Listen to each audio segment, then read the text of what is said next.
Bonjour à tous.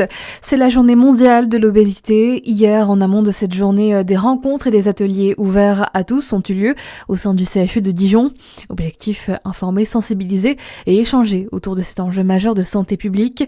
Dans le même temps, le but était de mieux comprendre les enjeux liés à l'obésité, mais aussi et surtout de déconstruire les idées reçues. Une maladie qui touche 10 millions de personnes en France.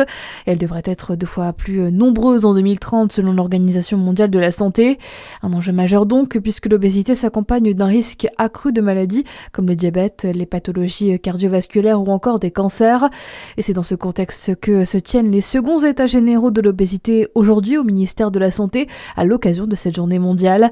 Et selon Anne-Sophie Joly, présidente, fondatrice du collectif national des associations d'obèses, il reste beaucoup à faire. Il y a un projet de loi que l'ancien ministre Yannick Neuder a déposé sur le cadrage de l'alimentation ultra-transformée, qui est un danger métabolique pour la santé des individus. L'obésité, c'est, j'ai envie de dire, du One Health, une santé à tous les niveaux.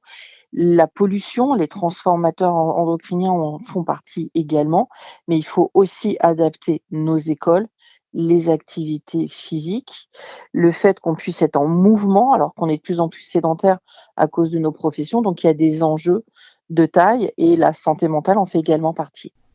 En prenant en compte le surpoids et l'obésité, c'est la moitié des Français qui est touchée actuellement, 60 à 70% en 2030. L'info, c'est aussi une mère de famille poursuivie pour avoir agressé et menacé une enseignante et un membre du personnel du lycée des Marques d'Or à Dijon à la mi-février. Son procès aura lieu le 6 mai prochain. L'audience prévue hier a été renvoyée. Dans l'attente, elle devra suivre un accompagnement psychologique notamment. L'enseignante est toujours en arrêt maladie. Le fils de la mise en cause rapporte également des violences qu'il aurait subies en amont de la part de cette professeure, ce que confirment plusieurs témoignages. Le président de la région Bourgogne-Franche-Comté, Jérôme Durain, était en visite au labo de Sup Microtech financé par sa collectivité à Besançon.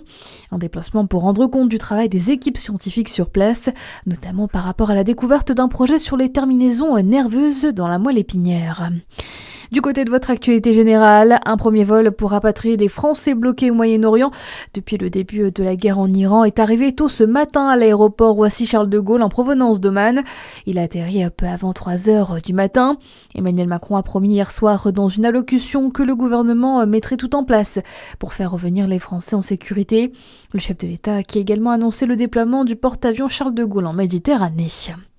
Ça se passe notamment dans le Jura du 6 au 8 mars. C'est participer à la 41e collecte nationale des Restos du Cœur en magasin. Objectif, collecter des denrées alimentaires et des produits d'hygiène pour les plus précaires.